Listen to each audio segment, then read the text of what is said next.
അന്നത്തെ സംഭവങ്ങൾ മുഴുവൻ ഡിറ്റക്റ്റീവ് അരുണാചലൻ തന്റെ ഡയറിയിൽ കുറിച്ചു വെച്ചു. ഗ്രാമം ഉറങ്ങിയിട്ടുണ്ടായിരുന്നില്ല. മുറിക്ക് പുറത്ത് കട്ട പിടിച്ച ഇരുട്ടിൽ ദൂരെയെങ്ങും ഒരു ചാവാലിപ്പട്ടിയുടെ ഓലി കേട്ടു. പ്രകൃതിയുടെ ഒരു ഇല പോലും അനങ്ങിയില്ല.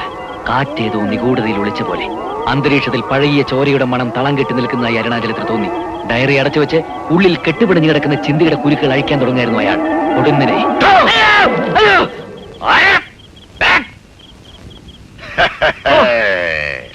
നിങ്ങളായിരുന്നോ? പേടി കാണുമെന്നറിയാമായിരുന്നു.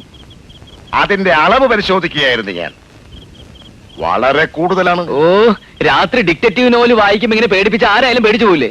ശരി, പുറത്തേക്ക് വന്നോളൂ. വളരെ പ്രധാനപ്പെട്ട ഒരു വിദ്യ ഇപ്പൊ തന്നെ ഞാൻ പഠിപ്പിച്ചേക്കാം.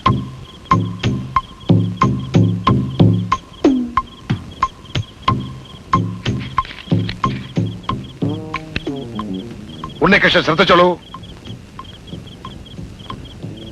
തീപ്പെട്ടിക്കുള്ളി ഇങ്ങനെ വെച്ചിട്ട് തള്ളവിരലെ കൊണ്ട് നന്നായി അമർത്തി പിടിക്കണം. ഇത് പഠിപ്പിക്കാനാണ് ഈ പാതിരാത്രിയിൽ വായിച്ചുകൊണ്ട് എന്നെ പിടിച്ച് പുറത്തിറക്കിയത്? ഈ പഞ്ചായത്തിലെ പീക്കിരി പിള്ളേർക്ക് പോലും അറിയാവുന്ന വിദ്യ അത്. ഒരു വിദ്യയും കണ്ണുമടിച്ചങ്ങനെ നിന്നിക്കരുത്.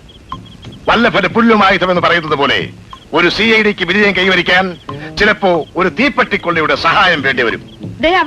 അതെ അതെ, ഈ വിദ്യ എല്ലാവർക്കും അറിയാമായിരിക്കും. പക്ഷേ പറയുന്ന സ്ഥാനത്ത് കൃത്യമായി എറിഞ്ഞു കൊള്ളിക്കണം. അതിന് പറ്റുമോ? എഴുതാപ്പുറം വായിക്കാതെ ആശാൻ പറയുന്നത് കേട്ട് പഠിക്കണ്ടേ ഉണ്ണി? അച്ഛന് വയസ്സായെങ്കിലും വിവരമുണ്ട്. നോക്കൂ, ആ തെങ്ങിൻ ചുവട്ടിൽ കിടക്കുന്ന കടലാസാണ് എന്റെ ലക്ഷ്യം. ഇവിടെ നിന്നുകൊണ്ട് ഞാനത് കത്തിച്ച് കാണിച്ചു തരാം. 1, 2, 3. കലക്കൻ ഉന്നാശാനെ. അപ്പുറത്തെ പപ്പനാവന്റെ പറമ്പിലേക്കാ പോയത്. ഇനി അവിടെ തീ പിടിക്കുവോ? നീ ആ കരുനാക്കൊണ്ടൊന്നും മിണ്ടാതിരിക്കും പത്മം. എന്തുകൊണ്ടാണ് ഉന്നം തെറ്റിയതെന്ന് ഞാൻ വിശദമാക്കി തരാം. തെറ്റ് ആദ്യം പഠിപ്പിച്ചിട്ട് പിന്നെ ശരി പഠിപ്പിക്കുക. അതാണ് എന്റെ ഒരു രീതി. തിയറി ഒന്നും പഠിച്ചോണ്ട് ഇപ്പൊ സമയമില്ല എന്റെ ആശാനെ. ആ തീപ്പെട്ടി കൊടുത്താ ലക്ഷ്യസ്ഥാനത്ത് എങ്ങനെ കൊള്ളിക്കണമെന്ന് ഞാൻ കാണിച്ചു തരാം. എന്നാലൊന്ന് കാണിക്ക്. ആദ്യമായി കൊള്ളിയെടുത്ത് തള്ളവരൽ കൂട്ടകൻ അമർത്തി പിടിക്കുക. എന്നിട്ട്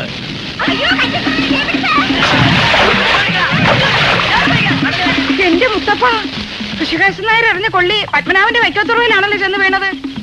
നാട്ടുകാരോട് നമ്മളിനി എന്ത് സമാധാനം പറയാൻ എന്റെ ഉണ്ണികൃഷ്ണ? ആ തീയുടെ ഉത്തരവാദിത്വം നമ്മൾ ഏറ്റെടുക്കണോ അതോ മന്ത്രിമാരെ പോലും നിഷേധിക്കണോ? എന്തിനും ഞാൻ തയ്യാർ. ഏറ്റെടുത്ത കുഴപ്പം എന്താ? ശാസ്ത്രീയമായിട്ട് അടിവശമില്ലാത്ത വെറും കർഷക തൊഴിലാളികൾ അവര്. ഇടിക്കൊരു മയം ഉണ്ടാവില്ല. അയ്യോ, എന്നാ അത് വേണ്ട, നിഷേധിക്കാം. പെരയിലോട്ട് തീ പിടിക്കുന്നതിന് മുമ്പ് ചെന്ന് കെടുത്താൻ നോക്ക്. ഞാൻ ഒറ്റയ്ക്കോ? ഉണ്ണിവിടവാ.